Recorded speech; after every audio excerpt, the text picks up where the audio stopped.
Being coachable. Being coachable is being open to learning new things from different sources. There was a time when I thought I was a superstar player that didn't have much more to learn. I used to think, I am great. What can you teach me that I already don't know? I got into that mentality because I felt I had reached a certain level of success due to the fact that I was receiving a great deal of praise and recognition. I put my blinders on and I felt that I got to this level because I knew what I was doing. I had this trust built with one of my high school coaches, and I believed he was the only coach I should listen to who could help develop my skills. My 8th grade coach was the first coach to believe in me and saw the talent that I didn't even see in myself. The summer going into my 8th grade year, I went to a basketball camp that was held at a local park where the best traveling team in our city was based out of. By the end of camp, I was a member of the Durley Park Knights. I played with talented players, and it felt great to have an immediate impact on the success of our team as well. So much that we won a California state championship. After I graduated from the 8th grade, I didn't want to go to the high school that I was required to attend due to school boundaries. I wanted to go to the high school across town where my 8th grade coach was going to be coaching at, and I wanted to play for him because of the success and growth I had during that 1 year I played for him. During my freshman year in high school, I was hesitant because I initially didn't want to be playing basketball at that school. I began fighting the system in terms of not being coachable, but I had to realize this is where I'm at. This is where I'm going to school at, and I need to make the best of it. I needed to look back at my why to remind myself of all the reasons why I was working hard to play basketball, which was to attain a basketball scholarship. This would lead me to focus on how I can accomplish this goal by playing at this particular school. I couldn't change the fact that my home address laid within the neighborhood boundaries for the high school I was assigned to, and I had to learn to be coachable by new coaches who had different coaching styles. At the end of each basketball season at San Francisco State University, SFSU, each player would have a post-season meeting with the coaches to talk about how the season went and the vision for the upcoming season. A sign-up sheet was posted on our coach's office, and it was our job to write our name in the time slot we'd like to meet. After my junior season at SFSU, I felt a little uneasy about meeting with my coaches because I knew that my first season at SFSU didn't go as planned. We didn't win much, I didn't play well, and I bumped heads with the assistant coach. I was nervous because I didn't know what to expect during the meeting. With those feelings running through my mind, I signed myself up for the very last time slot provided on the last day possible. I didn't know what was to come of the meeting and figured I would rather wait it out as much as I could to avoid experiencing it. The day and time had finally come when my meeting would take place. The door was open as I approached my coach's office. I walked inside, greeted my coaches, and sat down. You could feel the tension in the air as I knew words would be exchanged that would be difficult to say and painful to hear. My head coach closed the door and the meeting commenced. The beginning of the conversation was primarily about how the season went as a team, but I could feel that this was a warm-up to lead my coaches into the direction of the topic they really wanted to speak to me about. When the conversation shifted, my head coach began to speak of my negative attitude and defensiveness towards her and my assistant coach. They reminded me that I was not the same person they recruited or the player they saw when they watched me play at Moore Park College. Hearing those words hurt, because regardless of how good or bad my relationship was with my coaches, I didn't want them to see me as someone who isn't the best version of myself, especially when I'm playing the sport I love and I'm so passionate about. I didn't want to let them down either, because they believed in me and saw me as an asset to their program. I then realized that the reason why I was so apprehensive to meet with them was because I knew that I would face the fact that I had let them down, my teammates down, and, most importantly, myself. The following words were ones that I was not expecting to hear. "We're going to take away half of your scholarship." My heart sank. I was in utter disbelief. This is not what I was expecting to hear. My head coach continued to tell me that the reason why I wasn't going to be fully removed from the program was due to the positive comments and perspectives made by my teammates in their meetings with the coaches prior to mine. My assistant coach, who I bumped heads with all throughout the season, told me she believed in me and wanted to see the players she saw on the court when she was scouting me during my sophomore year at Moore Park College.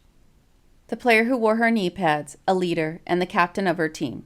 The player who was coachable, and the player who you can tell was having so much fun on the court.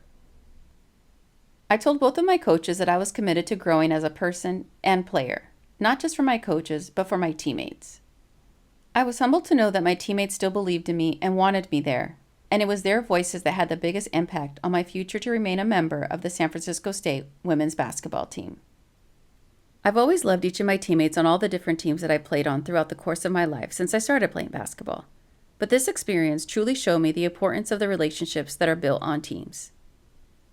Through my relationships with my teammates, their voices spoke loudly, and I'll forever be grateful to them. During the close of the meeting, I received great words of wisdom from my assistant coach. She said, "Your cup is full of information that you've received from your previous coaches. You feel that you have learned enough, know enough, and are good enough, that you're not allowing new information to fill your cup and help you grow. In order for you to be great and our team to be great, you need to allow room for information to be poured into your cup to learn new ways and new ideas to do things differently." Later that night, while thinking about the conversation I had with my coaches, the light bulb went on, and what they said made complete sense. While part of it was due to the fact that half of my scholarship was being taken away, and I was dreading how I would possibly break this news to my parents, the other part was that I knew I could be better, and my coaches really cared and believed in me.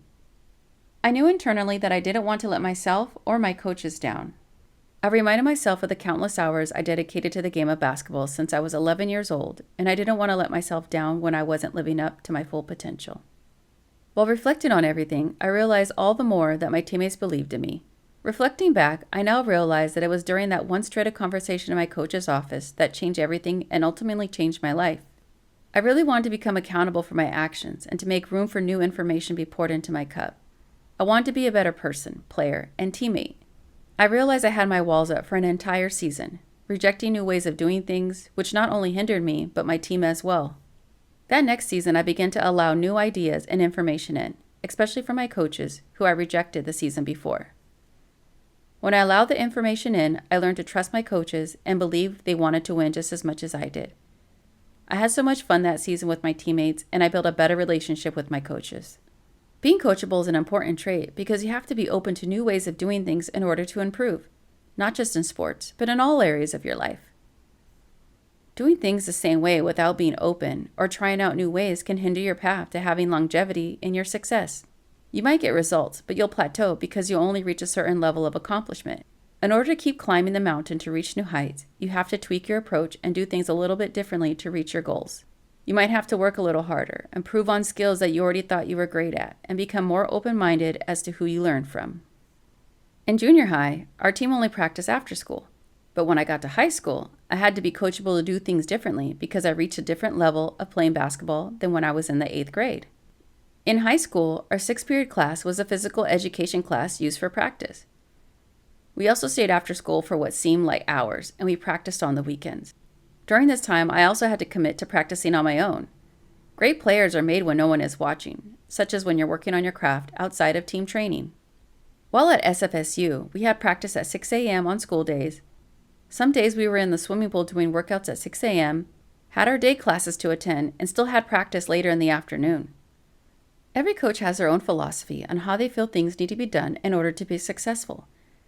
Coaches have to take into account the team's varying personalities, different skills, weaknesses, and strengths.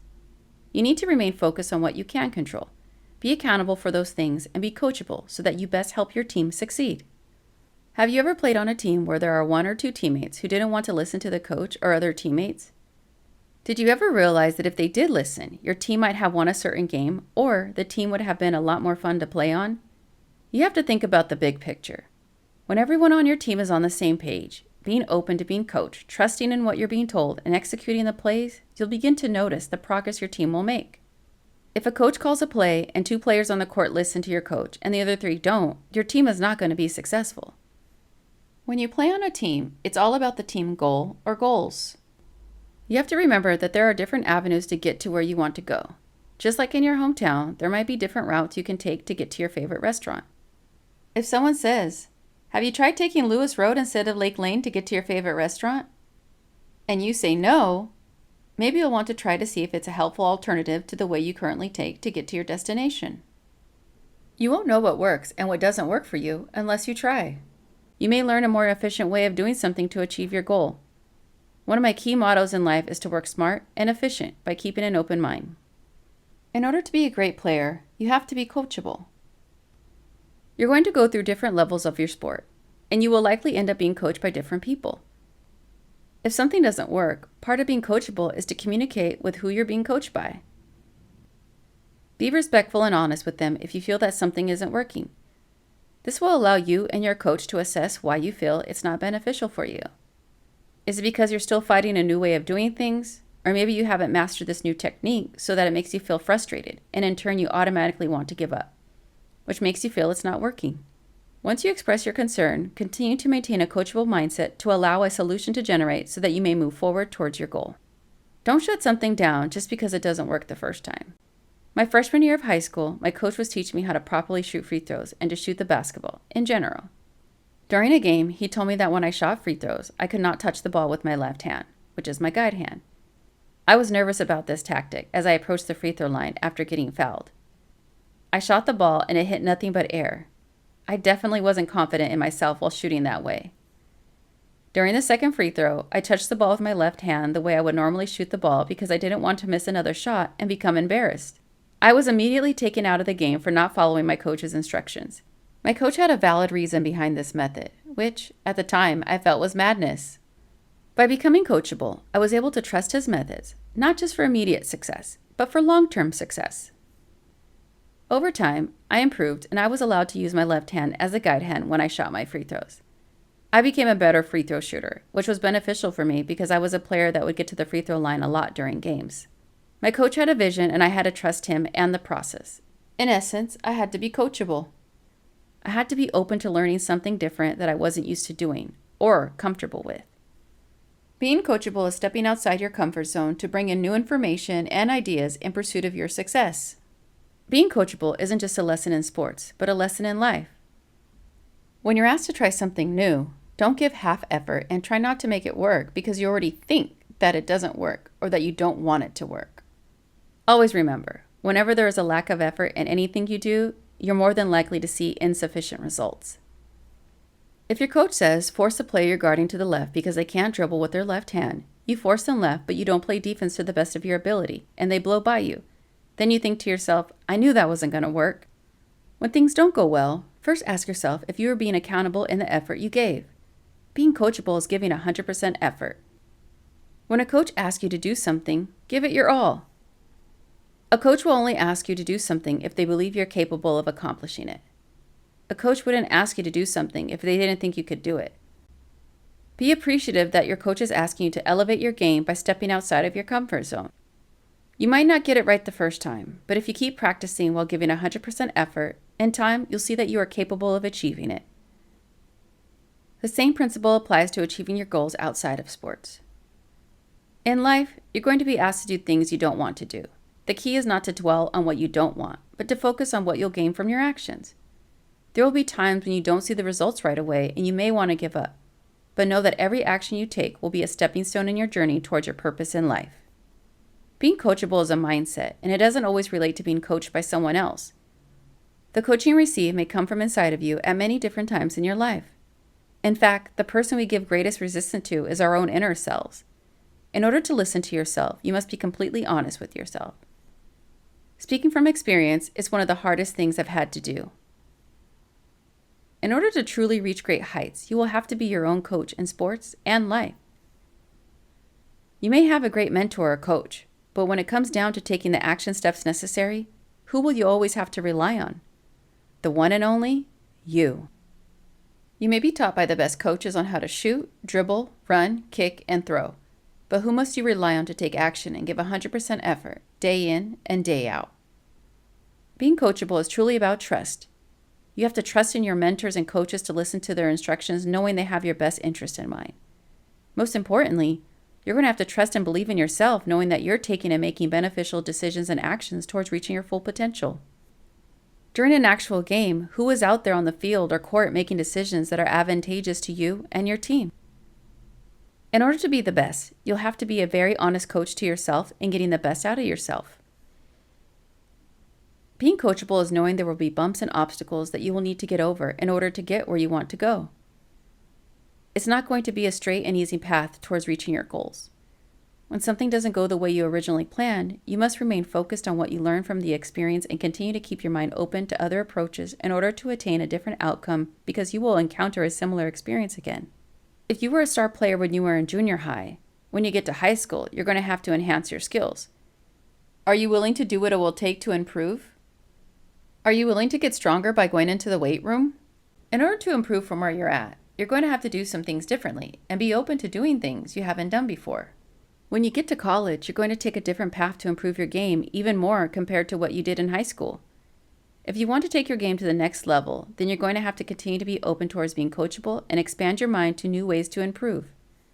This pattern will continue as you continue to soar to new levels in all areas of your life. A key ingredient to being coachable is understanding that being right or wrong doesn't matter, nor does it impact the outcome on the areas you want to improve in. As a society, we like to put a lot of emphasis on who is right and who is wrong.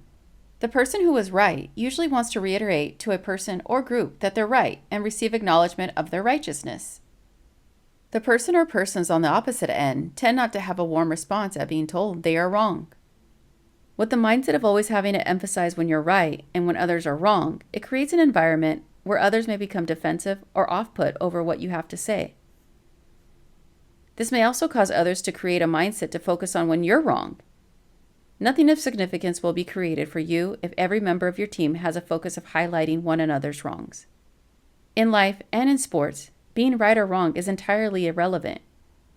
When the focus remains on who was right and who was wrong, nothing positive comes out of the situation. If you constantly feel the need to remind someone you are right, you may be presenting yourself as someone who needs to feel superior to a person or group. If you feel the need to always be right, it may impede your growth in being coachable, coaching others, and being respected as a leader. There is no scoreboard on the rights and wrongs that happen throughout the duration of your life. The focus should remain on how to improve in order to attain positive results towards all your goals in every area of your life.